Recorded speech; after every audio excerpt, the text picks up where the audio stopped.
Je donne la parole à son Excellence Dominique Hasler, ministre des Affaires étrangères, de l'Éducation et du Sport du Liechtenstein.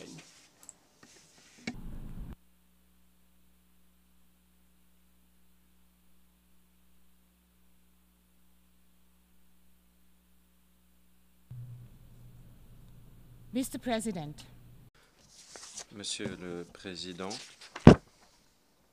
les Nations Unies sont une enceinte particulière, sont une enceinte particulière pour tous les pays.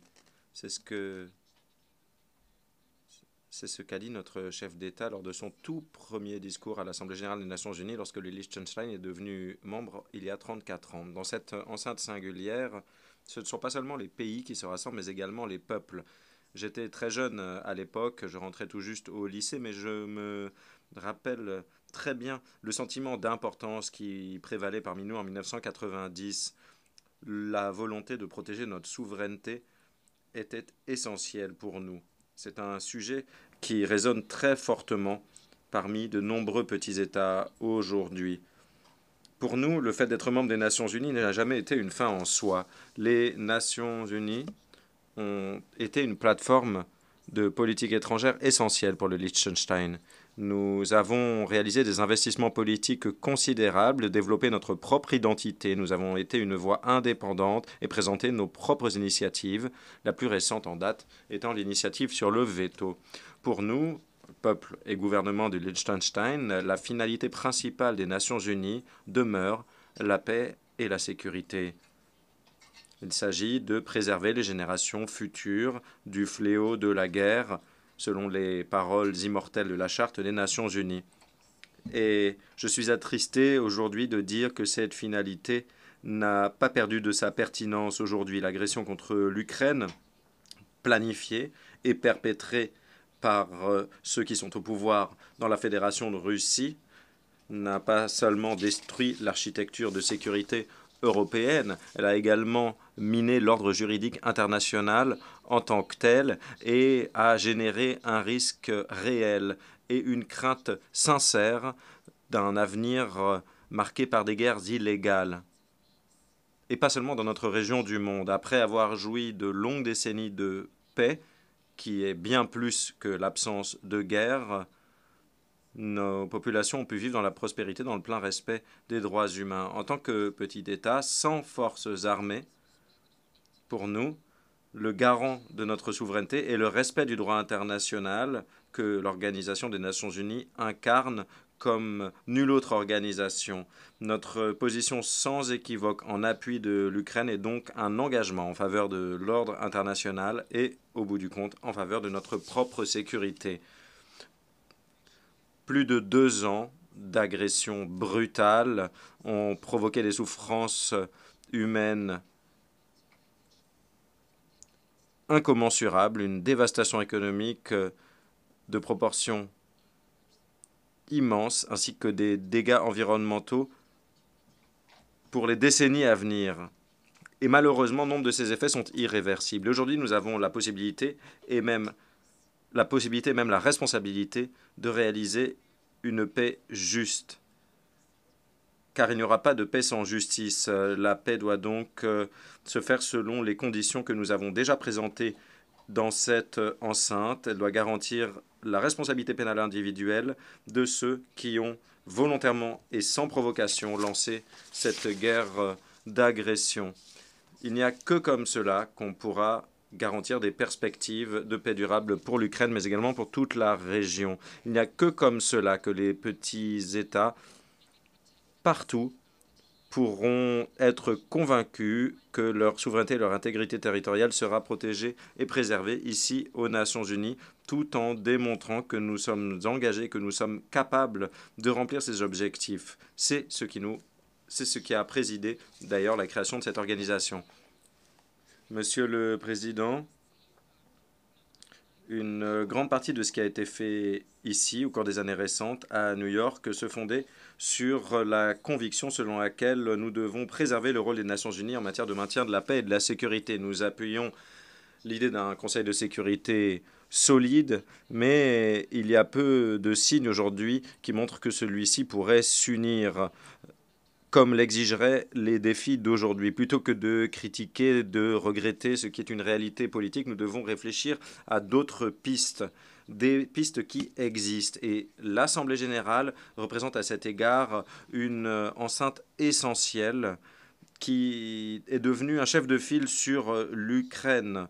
Elle a adopté des décisions importantes sur la guerre de Gaza et dans le cadre de l'initiative sur le veto qui a trouvé un écho si important dans cette salle, elle a aujourd'hui la possibilité d'agir lorsque le Conseil est paralysé par l'emploi d'un droit de veto. Le pacte pour l'avenir nous a donné les outils nécessaires pour poursuivre ce que nous avons commencé pour tracer un nouveau chemin vers la paix et la sécurité. Il n'y a qu'en travaillant de concert que nous pourrons réaliser ces promesses. Monsieur le Président, depuis près d'un an, la situation au Moyen-Orient est au premier rang de notre attention. Nous avons été témoins de l'horreur de l'attaque terroriste contre la population civile d'Israël le 7 octobre et nous sommes choqués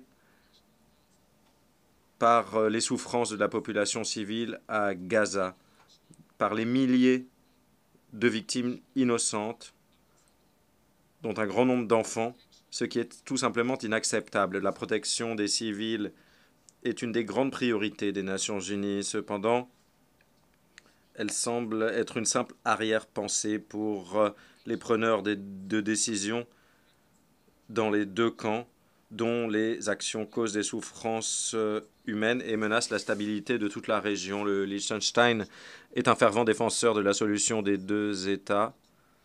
Il faut un cessez-le-feu pour éviter un troisième conflit dans la région. Comme je le disais, le Liechtenstein est un fervent défenseur de la solution des deux États et donc nous avons privilégié la protection de tous les civils dans notre riposte et dans nos prises de décision.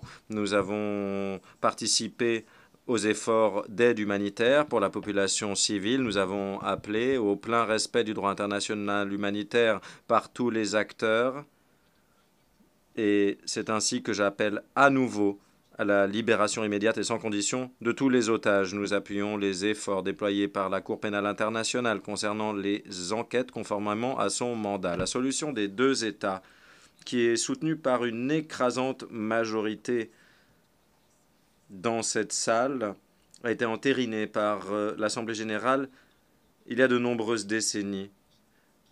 Il n'y a pas d'autre conflit pour lequel les Nations unies ont une responsabilité si claire ou si longue.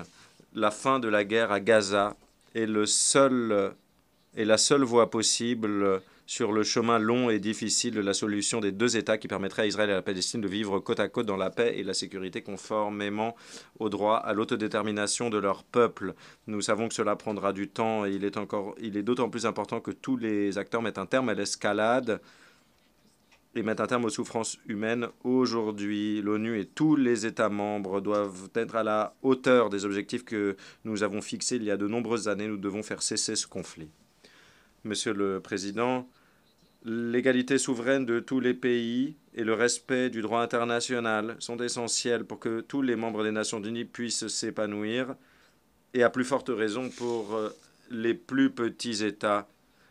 Et donc, il n'est pas surprenant que dans cette enceinte, mon pays soit connu pour sa position claire et cohérente en défense de l'état de droit. Nous sommes fiers du travail que nous avons réalisé en matière de droit international et c'est un engagement qui restera valable vu qu'il ne fait pas de doute que le droit international est attaqué sur plusieurs fronts et de manière inédite.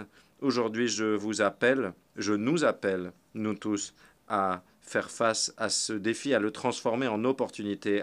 Je nous appelle à nous rassembler, à nous unir de manière à agir pour tous ceux qui souhaitent que le droit international soit respecté, qui en ont besoin pour leur survie et leur prospérité. Tous ceux qui savent que la défense du respect des règles régissant les relations entre États depuis 1945 doivent être renforcées. Tous ceux qui souhaitent être solidaires et qui préservent leurs intérêts, mais de manière éclairée. Aujourd'hui, nous devons savoir que les Nations Unies ne sont pas toujours acquises. C'est le socle de cette organisation qui se fonde sur le droit international. Mais nous devons savoir que nous avons le pouvoir et les moyens de changer la situation si nous travaillons ensemble. Le défaitisme n'est pas la marque de fabrique du leadership. Nous sommes encouragés par le fait que les petits États défendent de plus en plus l'état de droit contre le règne des puissants. Nous nous félicitons du travail à la Cour internationale de justice sur des enjeux très importants comme la solution des deux États, le caractère applicable de la Convention sur le génocide, les changements climatiques.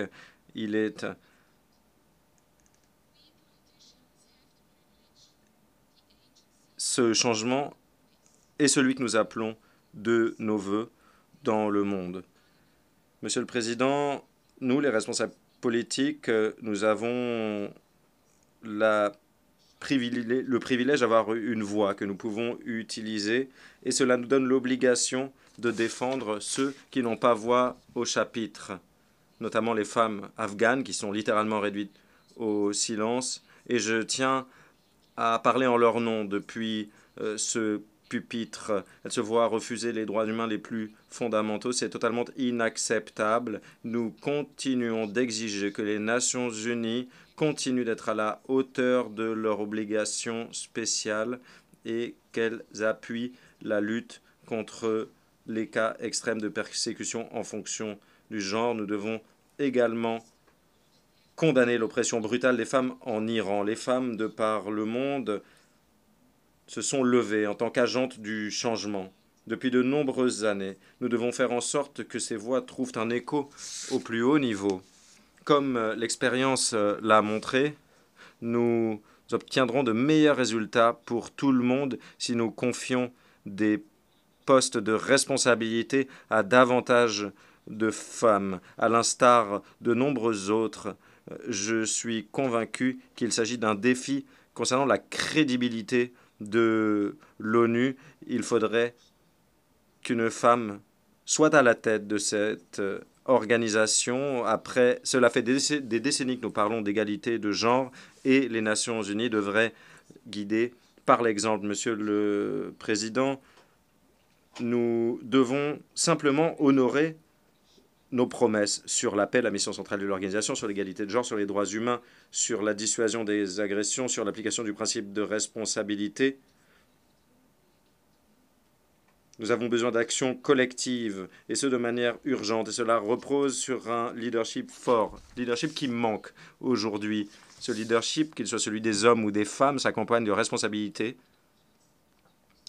Il faut également avoir la capacité et la volonté d'écouter les autres et de travailler dans l'intérêt de celles et ceux que nous représentons. Nous tous, nous avons eu la chance de nous exprimer depuis cette tribune et nous avons l'obligation, à l'égard des générations actuelles et futures, de réaliser ces grands espoirs placés dans les Nations Unies. Il n'y a qu'à ce moment-là que l'organisation pourra mériter la place singulière qu'elle occupe et répondre à la volonté de paix. Je remercie la ministre des Affaires étrangères, de l'Éducation et du Sport du Liechtenstein.